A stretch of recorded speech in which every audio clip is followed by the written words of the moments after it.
60 seconds with Dacara. Alright, what's your hometown? Where you from? Maryland. Alright, where's your birthday? August 8th. Alright, what's your favorite color? Pink. A Maryland family says their 19-year-old daughter left home a week ago and hasn't been seen or heard from since. Her parents say her car was found abandoned with her purse and other belongings still inside. News 4's Jessica Albert spoke with them earlier today and has what appears to be video of her from the morning after she went missing. Dacara Thompson's parents just want her home. It's been hard.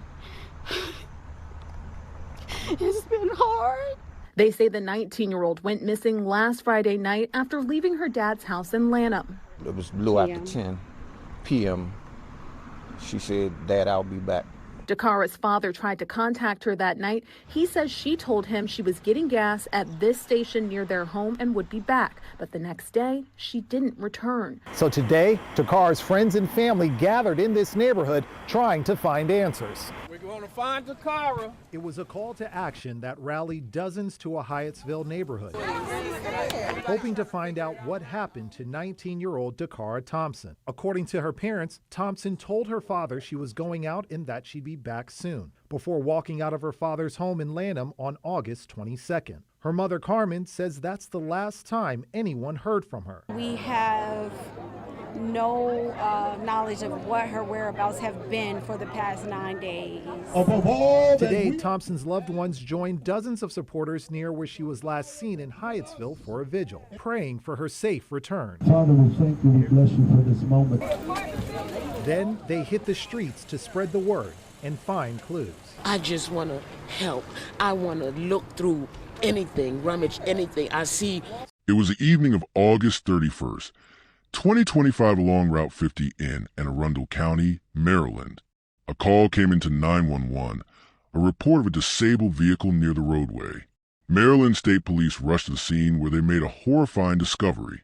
On the riverbank below, they found the body of 19-year-old Dacara Thompson, naked and discarded like trash. She had been missing for over a week, vanishing without a trace after telling her father she was going to get gas. The medical examiner's report was devastating. Dacara hadn't died of natural causes. She had been murdered, her life brutally taken by blunt force trauma that shattered her skull and face when she was thrown from a bridge. And then came the most shocking revelation. Police identified the prime suspect as a man she had willingly gotten into a car with, a man caught on surveillance footage picking her up in the dead of night behind a Family Dollar store. A 35-year-old undocumented immigrant named Hugo Hernandez Mendez, who had slipped through the cracks of the system despite previous DUI arrests. Authorities confirmed there were no known connections between them, no prior relationship on record. To investigators, this appeared to be a chance encounter that turned deadly. And so, we are left with a haunting question that lingers over this case. How does a simple late-night meeting turn into a nightmare that destroys a young life full of promise? If you're into real true crime stories, stories that dig deep into the facts and the darkness behind them, go ahead and hit that like button and subscribe to Crime Case Confidential. We bring you new videos every week.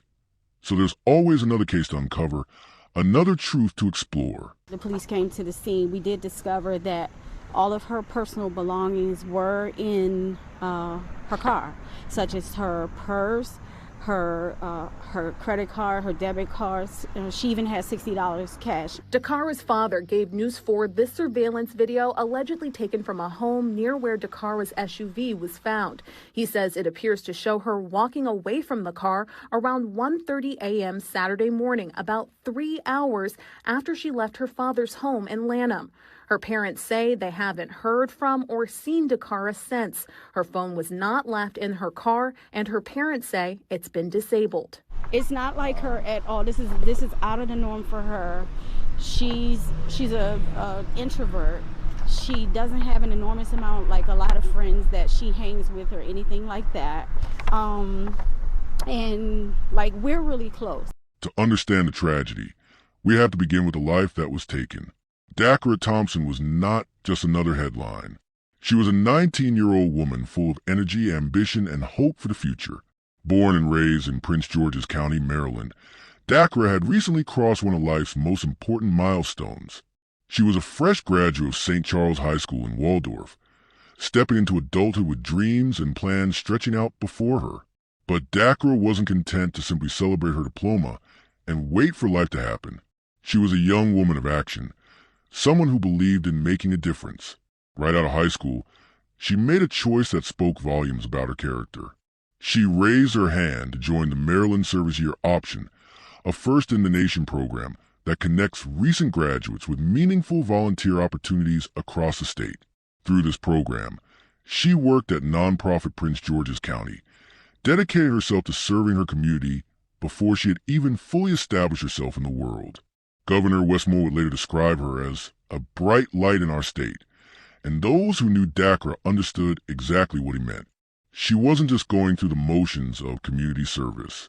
She was passionate about helping others, about being part of something bigger than herself.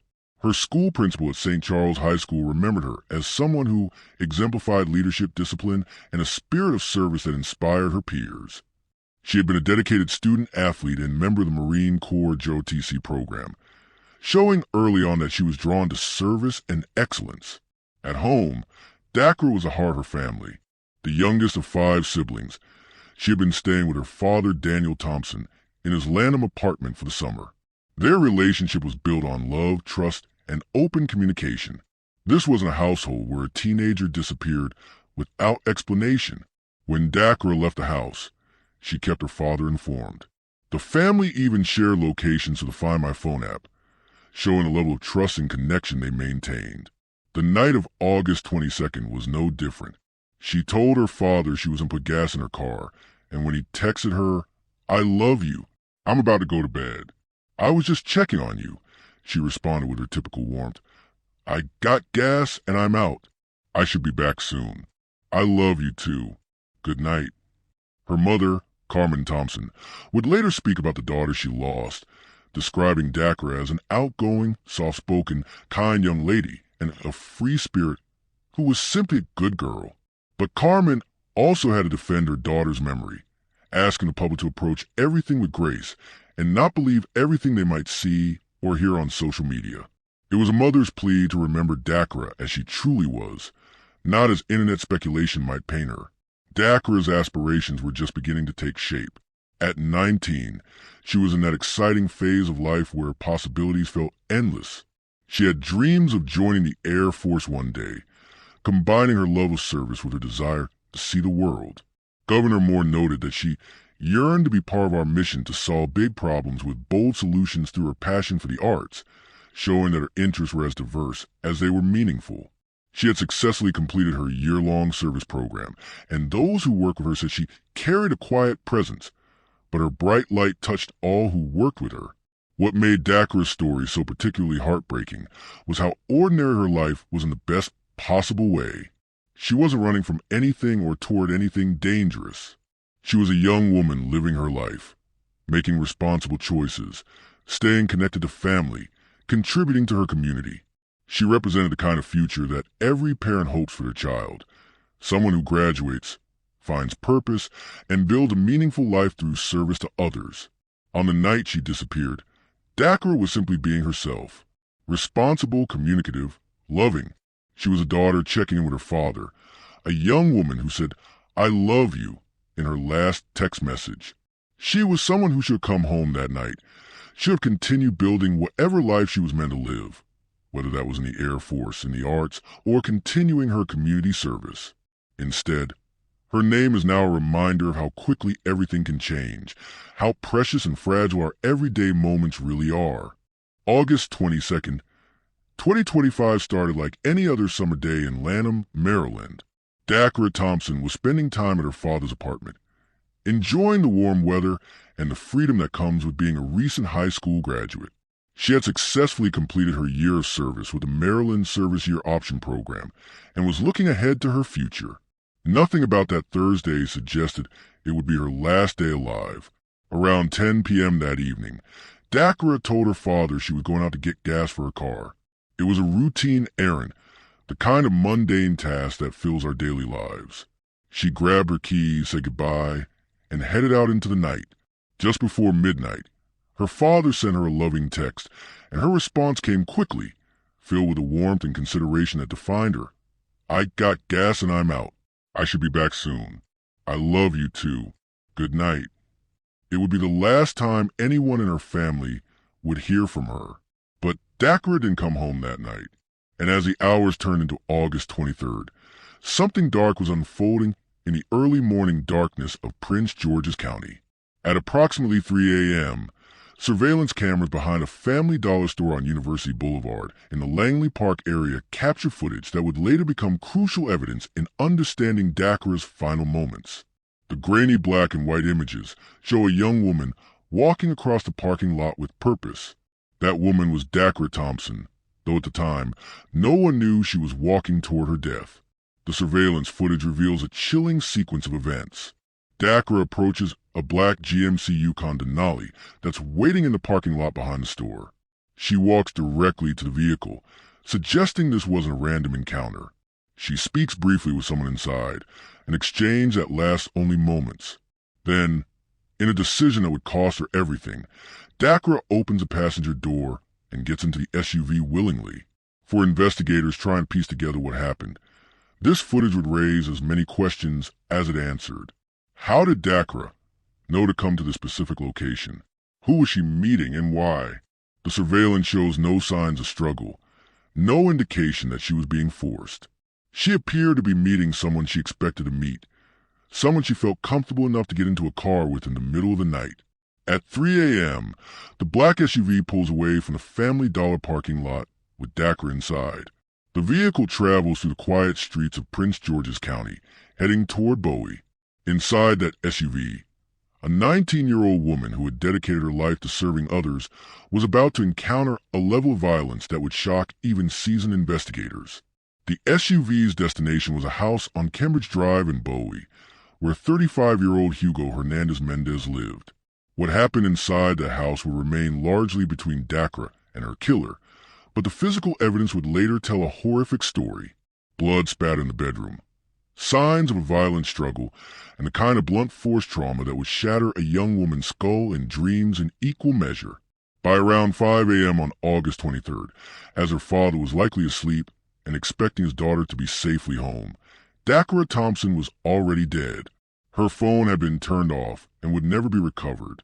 Her body had been loaded back into black SUV and driven to a bridge along Route 50, where it was thrown over the side like discarded trash, landing on the banks of the South River more than 30 feet below. Back in Lanham, when her father discovered his daughter's empty room and felt the first stirrings of panic, Dacara was already gone. That evening, August 23rd, he called Prince George's County Police to report his daughter missing, beginning a search that would last 8 agonizing days. On August 24th, police found Dacara's white Ford Edge SUV abandoned on Jasmine Terrace in Hyattsville, with her purse still inside but no sign of Dacara herself. The discovery only deepened the mystery and heightened the family's fears. The surveillance footage from that Family Dollar parking lot will become the key to solving Dacara's murder, but would also become a haunting reminder of how quickly a life can change. In those grainy images, we see the last moments of a young woman who believed she was safe, who trusted someone enough to get into their car, and who had no idea she was stepping into a nightmare. Those few seconds of footage captured at 3 a.m. on August 23rd tell the story of a decision that seemed routine to Dacara, but would end everything she was and everything she could have become. It's a reminder that evil often comes disguised as the ordinary, and that sometimes the most dangerous moments in our lives look like the most innocent ones. So why here? Why are you looking here? I'm exhausting any resource, anything that I can think of. I noticed this yesterday when I rode by to go to the location. I noticed it from my right view when I was riding by, and I made a note to come back and check here also this morning. Despite several hours of searching along the stream bed, Carmen and Daniel Thompson came up with nothing new. So just see if I can find any clues, any clothes, any indication of someone being here. For 8 days, as Dacara Thompson's family held vigil and search teams combed through Prince George's County, investigators were working around the clock to piece together the puzzle of her disappearance. The surveillance footage from the Family Dollar parking lot had given them a crucial lead, but identifying the man behind the wheel of that black GMC Yukon would prove to be the breakthrough they desperately needed. On September 5th, 2025, Prince George's County Police announced they had their suspect. His name was Hugo Hernandez Mendez, a 35-year-old man living in Bowie, Maryland. To those who knew him casually, he might have seemed like just another resident trying to make his way in America. But as investigators dug deeper into his background, a troubling picture began to emerge of a man who had been living in the shadows, someone who had slipped through cracks in the system that might have prevented this tragedy. Hugo Hernandez Mendez was an undocumented immigrant from Guatemala who had been living in the United States illegally for years. He had made his home on Cambridge Drive in Bowie, the same address where investigators believed Dacara had been brutally murdered. But what made this case even more infuriating for law enforcement and the Thompson family was the discovery that this wasn't Hernandez Mendez's first encounter with the criminal justice system. Just 4 months before Dacara's murder, on April 25th, 2025, Hernandez Mendez had been arrested by U.S. Park Police for driving under the influence. It was exactly the kind of arrest that should have triggered immediate attention from immigration authorities. But somehow, despite his undocumented status, he had been released on bail. He was out on the streets, free to drive the black SUV that would later carry Dacara to her death. This arrest had occurred at 1:52 a.m. on the Baltimore-Washington Parkway, where he was found driving well above Maryland's legal limit with a suspended D.C. driver's license. It was a clear violation that should have resulted in detention, especially given his illegal immigration status. Yet he walked free, a dangerous pattern that would have devastating consequences. Immigration and Customs Enforcement officials later confirmed that Hernandez Mendez had entered the United States illegally and had been living in the country without authorization. The agency would only place an immigration detainer on him after his arrest for Dacara's murder, a case of too little, too late that highlighted the gaps in the system that allowed dangerous individuals to remain in communities where they pose a threat. For investigators building their case against Hernandez Mendez, the evidence was mounting. Beyond the surveillance footage that placed him at the scene, forensic teams had collected damning physical evidence from his Bowie home. Blood spatter found in his bedroom told the story of violence that occurred within those walls. A French manicured fingernail that matched Dacara's was discovered on the bedroom floor, a chilling piece of evidence that connected her directly to the crime scene. But perhaps one of the most disturbing pieces of evidence came from Hernandez Mendez's own roommate, who provided testimony that helped investigators understand the timeline of that horrific night. The roommate reported hearing what sounded like non-consensual activity from Hernandez Mendez's bedroom around 5 a.m. on August 23rd, around the same time that Dacara's phone was deactivated forever. The roommate also noted it was strange that Hernandez Mendez's GMC wasn't parked outside afterward, since he didn't typically work on Saturdays. The investigation also revealed additional disturbing evidence found at the residence. Hair consistent with Dacara's wig, multiple items of women's underwear and lingerie, blood-stained napkins in trash bins, and possible blood evidence in the front passenger seat of his GMC Yukon Denali all painted a picture of premeditation and violence that went beyond a simple encounter gone wrong. Well, tonight, that neighbor tells me that he is shocked just days after this case unfolded. I want to show you how close he lives next to the suspect's house. You see right here, this is where the neighbor lives. And right here, this is the home where 35-year-old Hugo Hernandez Mendez lived. And police served a search warrant here at the suspect's house. They say they found blood stains, women's lingerie, hair from a wig consistent with one Dacara Thompson wore, and a fingernail that matches the one missing from Dacara's hand. Yeah, Shamari, I've lived next door to these people for years. Cody is breaking his silence after he says he talked to Prince George's County homicide detectives about the murder of 19-year-old Dacara Thompson. It is the first time I'm speaking publicly about this. Like I said, I live directly next door. I was 40 feet away from where the attack happened.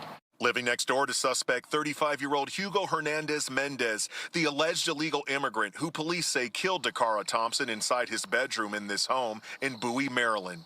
Cody tells me he stepped outside his house early morning on August 23rd and saw something burning in the suspect's backyard. The smell, it's different. It's not brush smell. It smells more like something you'd smell akin to like a trash burning or something like that. I would be willing to bet that they were burning evidence of some sort. I know that when I told the detectives this, I know that that ash pile that was back there is no longer back there. The calculated nature of the crime became even more apparent when investigators pieced together what happened after murder. After killing Dacara in his bedroom, Hernandez Mendez had transported her body to the Route 50 bridge, where he threw her over the side like she was nothing more than garbage. The fact that her body landed on the riverbank more than 30 feet below spoke to the callous disregard he had for the young woman, whose only crime was trusting the wrong person at 3 a.m. on a summer night. Unfortunately, tonight's update is not the one we all hoped for. Police say they found a body matching the description of Dacara Thompson. They made that discovery Sunday near Route 50 in Annapolis. Our Kelly Vaughn is at police headquarters where they made this announcement just a few hours ago. Police have found a body they say matches the description of Dacara Thompson. For Dacara's mother, Carmen Thompson, learning about Hernandez Mendez's criminal history and immigration status added another layer of pain to an already unbearable situation. "It's very disappointing. Finding that out now," she said. "We may not be here today if they did what they were supposed to do." Her words carried the weight of a mother's grief and frustration of knowing that her daughter's death might have been preventable if the system had worked as it was supposed to. The case against Hugo Hernandez Mendez represented more than just the pursuit of justice for one young woman. It highlighted the deadly consequences that can occur when dangerous individuals are allowed to slip through bureaucratic cracks, when previous arrests don't trigger the appropriate response, and when someone who should have been detained instead remains free to commit increasingly serious crimes. As investigators continue to build their case, one thing became crystal clear. Hugo Hernandez Mendez was not a first-time offender who had simply made a terrible mistake. He was someone whose criminal behavior had been ignored by a system that failed to protect Dacara Thompson when she needed it most. The evidence found in his bedroom, the testimony from his roommate, and the calculated way he disposed of her body all pointed to a man who committed a heinous crime that could have been prevented if proper protocols had been followed after his April arrest. As the evidence against Hugo Hernandez Mendez mounted, the legal proceedings began to unfold with the methodical precision that murder cases demand. On September 8, 2025, just 3 days after prosecutors announced the charges, Hugo Hernandez Mendez appeared before Prince George's County District Court Judge Katina Stewart for his initial bond hearing. Members of Dacara's family have been waiting for this moment, their first chance to see the man accused of taking their daughter's life. The proceedings were swift but decisive.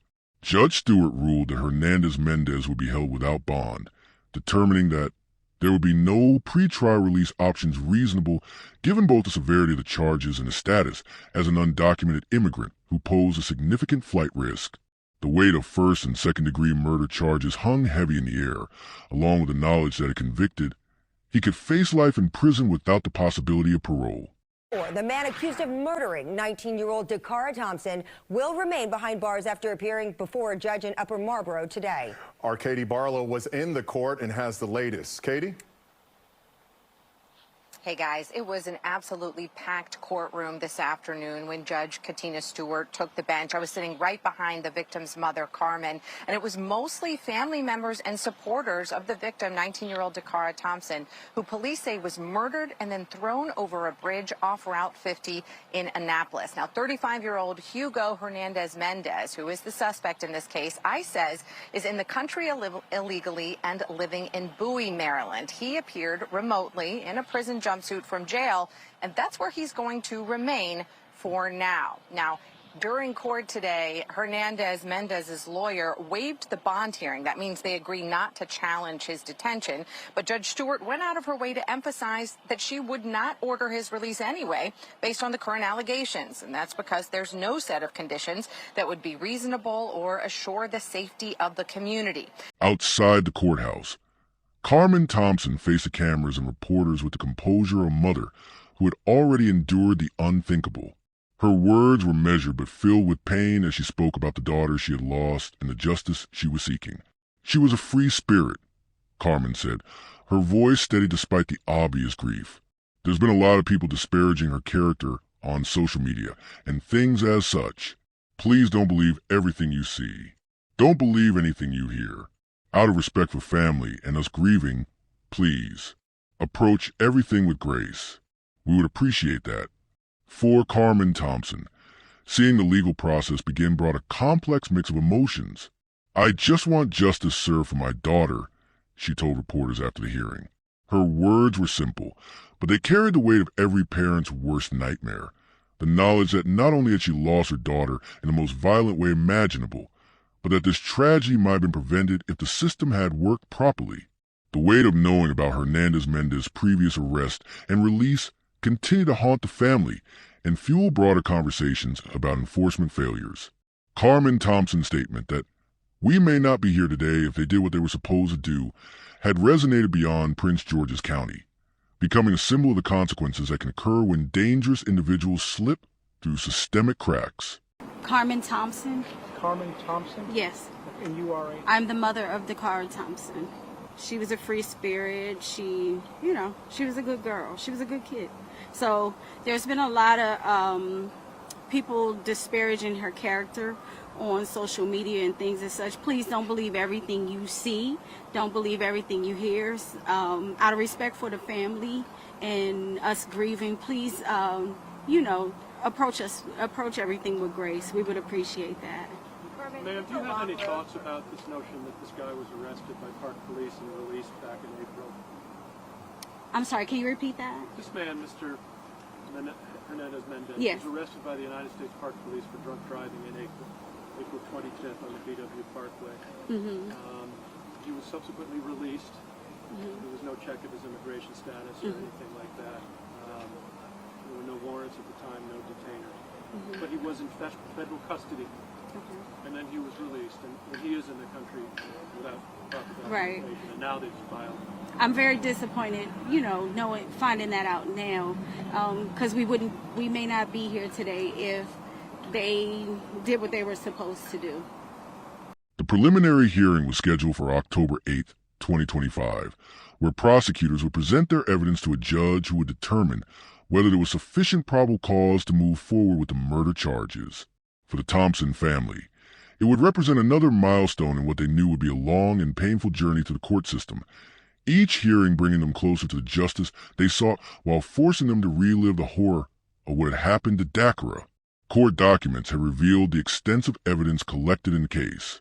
Surveillance footage showed approximately 1 minute of conversation before Dacara entered the vehicle, documenting her final moment of freedom before encountering the man who would take her life.